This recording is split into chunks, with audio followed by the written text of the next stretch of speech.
What's up, everybody? It's Dylan here, and I want to start restructuring this channel so you guys can learn easier and better and really like understand why you should trade in the Forex market.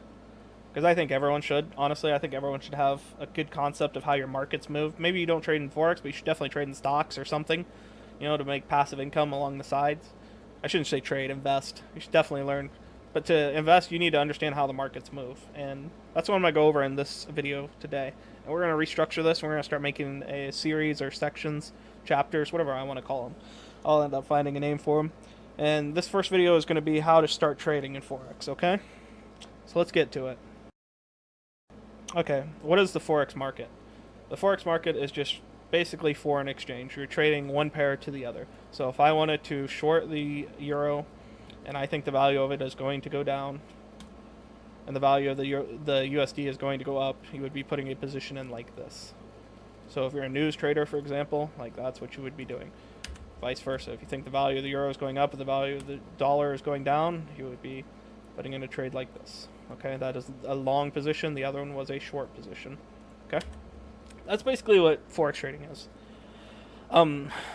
Now, how to trade it gets a lot more complicating, but what it actually is isn't that complicated. Because, I mean, you guys probably do it every time you travel to a new country. If you do travel to a new, like if you go to Canada and you're trying to pay for stuff in USD, you're going to get some funny looks probably sometimes, or vice versa. Like if you go to Britain and you're trying to pay for stuff in USD, like you can get that stuff converted. But you can actually trade off of the movements in the Forex market, and we're going to go over that in this video. Alright, and you need to go over what the major pairs are in the Forex market, right? And that would be these down here, okay? The Euro USD, USD to the Yen, Great British Pound to the USD dollar, and the USD to the chef. There's also a bunch of minor pairs, and I'll leave this link in the description. I use this website a lot. That's my FX book. I imagine a lot of Forex traders use it. And you can see what the minor pairs are. Like a lot of people trade GJ. A lot of people also trade like commodities such as gold and silver. They also would trade things like US 30, the dollar index. I mean, you can even trade stocks. XRP, which is a crypto. Bitcoin, which is another crypto, right? Let's go back to Euro USD here. I like Euro USD. It's real simple. But yeah, these are your major pairs right here. And these have probably the highest volume going through them. Obviously, like Bitcoin's going to have more, and gold probably have more. But for Forex, for foreign exchange, from currency to currency, these have the highest volume going through them. That's why they're the majors. And these over here that don't have quite as much volume going through them, they are called minors, right? And that's basically what you need to know for as far as the major pairs. They're really good to get into trade. They're like regulated, and their movements are very solid. Like when you go to one of these pairs, like let's go to USD Chef. Let's hopefully it's not shredded, so I can actually make a good example out of this. Where the hell is it? Great, I've lost. Oh, there it is. Okay. We're gonna go out on a daily. Like the market, it moves very flow-like. It's not like this, for example, where it's just absolutely choppy as fuck. Like you can actually trade this, and you're not taking a gamble because there's an actual structure to this market. Like that's what the majors are, right? And the minors, they also have good structure to them, but you'll have a lot more fluctuations, big dips like this. This is actually a poor example, but we're just going to go with it for now. And they just have less volume being traded in them, so they don't move as fast normally. Unless you have something like GJ, the Great British Pound to the Yen, who moves like an absolute animal a lot of the time. Then you get big fluctuations in a singular day. A lot of people trade that because of that. How the markets actually move, it's pretty straightforward. Like when the value of the euro is going down, and it only moves in decimals, guys. Like it's not going to drop like 50 cents in a day. Like it'll drop like here for a good example. This was 0.002, like 0.002 of the value of the euro dropped from this right here to this right here, right? I mean, obviously it dropped a little further if you go from the high of this candle to the low of this candle, which is set right up in this area right there. So you can see that. But like we're moving in decimal points here, right? And so how you actually get involved in trades off of that is you're going to be leveraging, right? And you don't have to fucking over leverage things, right? Like higher leverage is actually better for people that are more disciplined, especially with scalpers and other things like that. But you don't need to over leverage things.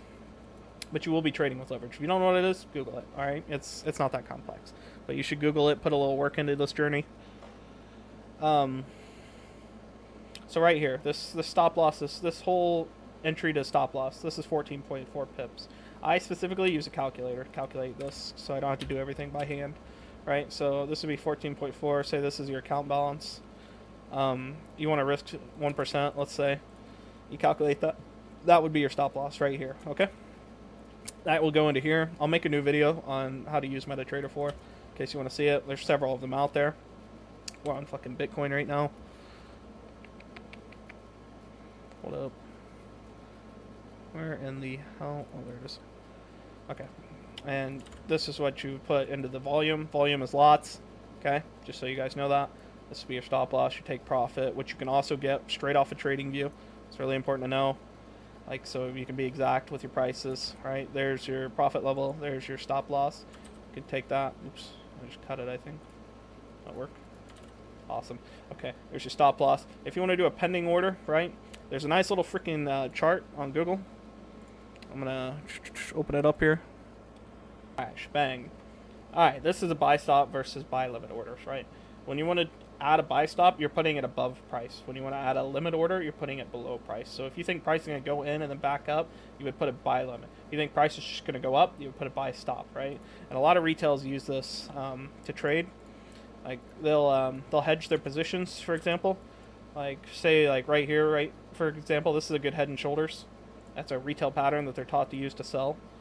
And they will start to sell into this position, and to save themselves, like they'll sell right here, for example.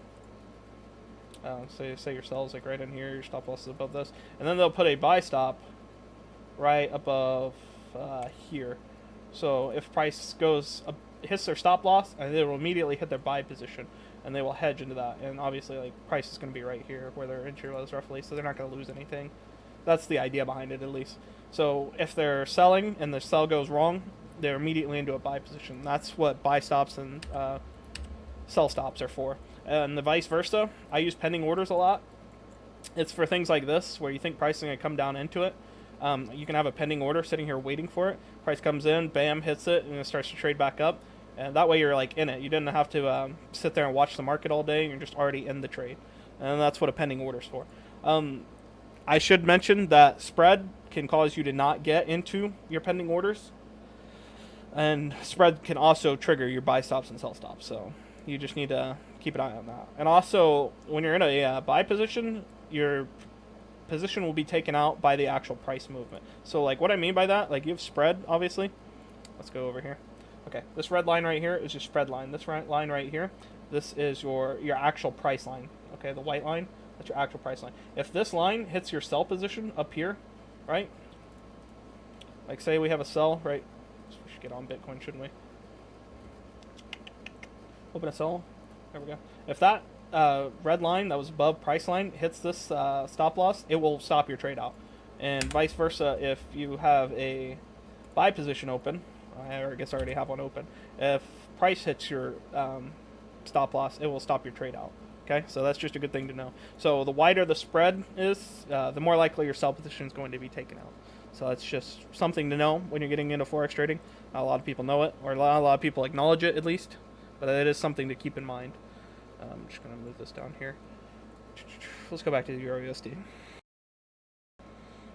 Okay, so how do you actually trade and start to practice? It's this part actually isn't as hard as you would think it is. Just you need a little direction with it. Here's a broker. It's literally free to sign into. I'm not sponsored by them. Just gonna throw that out there. You can sign up, make an account, and then you go to the account page in this website. I'm not gonna go into it because it's got my real name and shit. You go into it. You can create a free demo account. You'll get an email on where that demo account is. You'll go over to here. You'll open an account.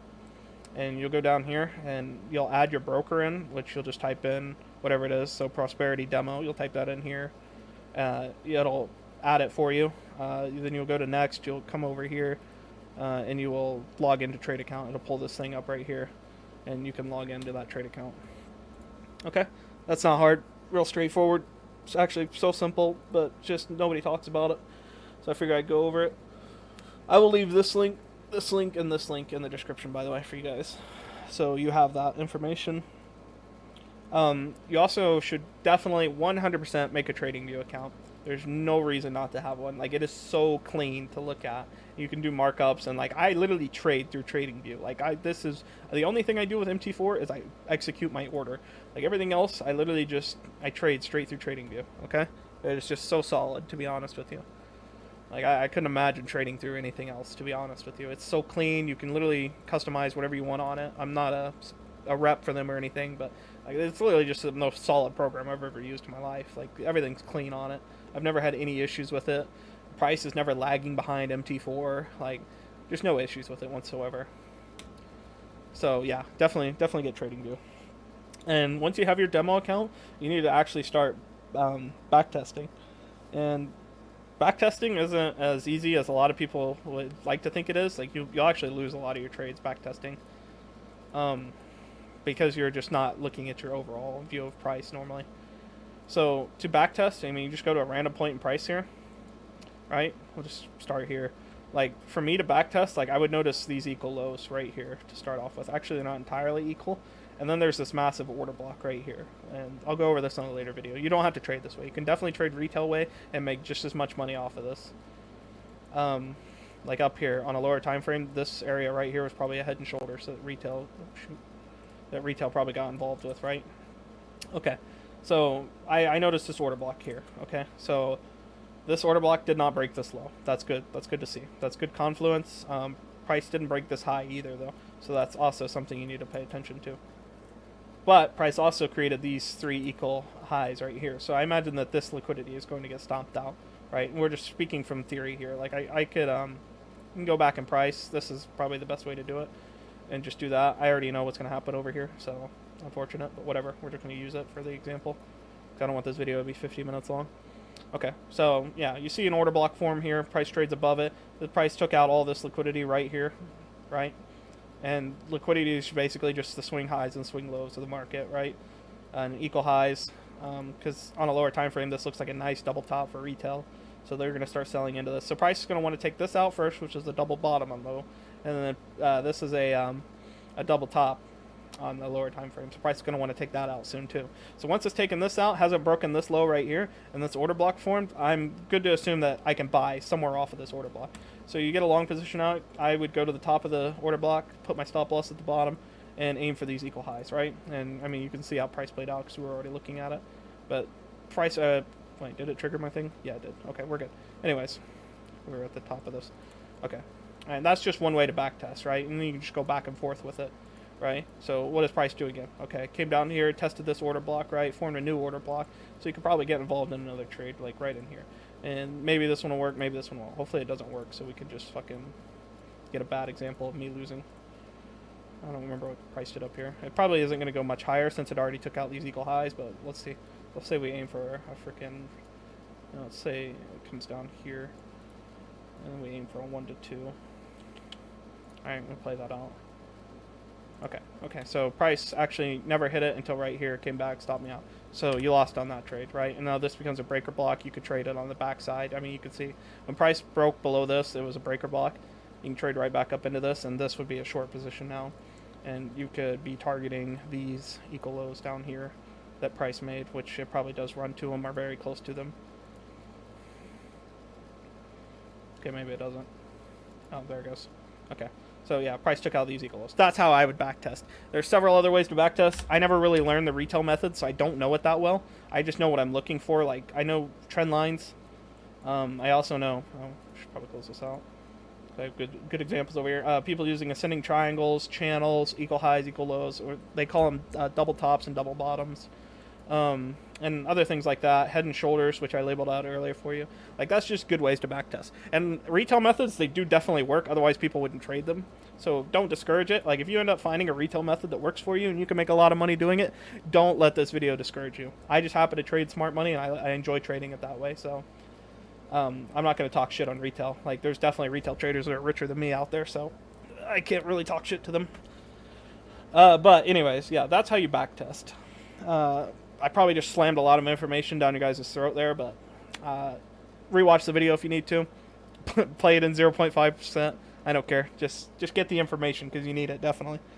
Um, Another thing is understanding time frames. I'm not going to spend too much time on this. I might make a whole separate video for it. But basically, like, one singular candle, like one of these, for example, has 24 1-hour candles in it. And you can get a lot of information off of just one candle. So, like, if we just come down here just into this price action, you can see that price broke this high and validated half of this candle, right? And there's some imbalance from, like, I guess there is an imbalance there. Okay, it's a terrible example. Alright, there's an imbalance from right here. So price is probably going to work its way back up into this imbalance before maybe shifting lower, because price has already started to break structure multiple times here.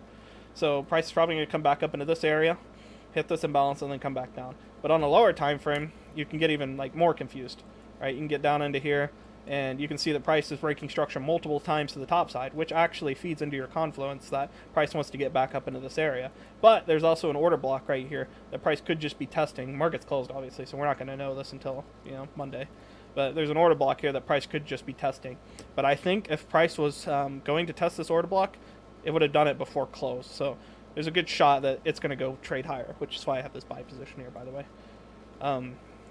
You can also see that there's retail. I like to mark out the short-term retail resistance and support. So like this right here was half a day's worth of retail support and resistance, and then you can see the liquidation of it on both sides, right? And you can get involved in trades off of that with order blocks and whatnot. And so like you can go all the way down to the 1 second. I actually removed my premium membership because I was losing so many trades on this time frames right here. But don't let it discourage you. If you can fucking trade on the 15 seconds, you're an absolute Chad, so go for it. But yeah, don't let my video discourage you. Basically, like, this is the short-term retail support and resistance. There's thousands of people getting involved in here. There's big banks getting involved in here. And then there's the bigger banks, like the Federal Reserve and shit. They're coming in, liquidating them, and pushing price to where they want to get it to. Because obviously they needed to get it to, where is it? There it is, this order block. And they need to either mitigate the sells, or they're going to push straight through this order block and go up to this imbalance right up here, right? And there's a lot of ways to actually figure that out. Like, you can start to see on this time frame right here specifically that you start to get Wyckoff forming. If you don't know what Wyckoff is, there's a link in the description. Like, you can start to see this, sign of weakness, break of structure. So maybe price will actually push back down, or maybe it's just coming to just test this area down here before really pushing back up. That's just expectations that you can get while looking at the Forex market. So yeah, that's how I backtest, and that's how I look in the markets. Retail totally works. Don't let me discourage you from that, but I trade smart money. This is just a video on how to get into Forex trading, because a lot of people just assume people know without really them knowing. Like, not a lot of people know that you should trade on a demo instead of a live account first, and a bunch of other stuff like that. So hopefully this video covers a lot of those basics. The last thing I would like to go over with you guys is taking a chance in the Forex market. I 100% believe everyone should trade it, or at least learn how to trade it. If you don't put real money into it, whatever, fuck it. But it feels like a game sometimes when I'm playing the Forex market and when I'm trading it. And it's exciting. It's a lot of fun. The Forex market is the place where you can make the most money, but it's also definitely the market that requires the most discipline, hands down. Like, I can't imagine a market that requires more discipline, because it moves so fast. Like, all this movement right here was in a day, and then you have this consolidation, then this fast movement in another day. Like it's fast. It's a fast market. And realistically, though, all it's trading is decimal points. And so, like, to not get FOMO'd into trades like this, like when you see price just skyrocketing up like this and you can't find an entry in here, that's okay. You just don't let that discourage you. You just find the retest, find an order block, and then you can get in the next move. Like, you don't have to trade every single move in the market. But I definitely believe that everyone definitely should at least attempt to learn the Forex market, understand how it moves, understand how the markets move in general. Like, stocks move the fucking same way. I'm not going to use AMC or GME. That's the only two I have on this right now. But, like, US 30, which is an index, I mean, it moves the same freaking way. And a lot of people make a lot of money trading off of this, right? And a lot of people obviously get liquidated, too, because they don't trade with discipline. They trade with their emotions, and that's just a recipe for disaster. Like, trading is an absolute process. It is not an art form, it's a process. And once you learn that process, you can become financially free in a couple of years, maybe even a year, depending how crazy you are. You can become financially free in a few years. Like, that's an insane concept to think of. And instead of working a 9 to 5 every day, if you just have the discipline in your life to learn Forex trading, you would become financially free. And I'm well on my way to that journey, and I hope you guys will join that journey with me. I'll see you guys in the next section. Take care.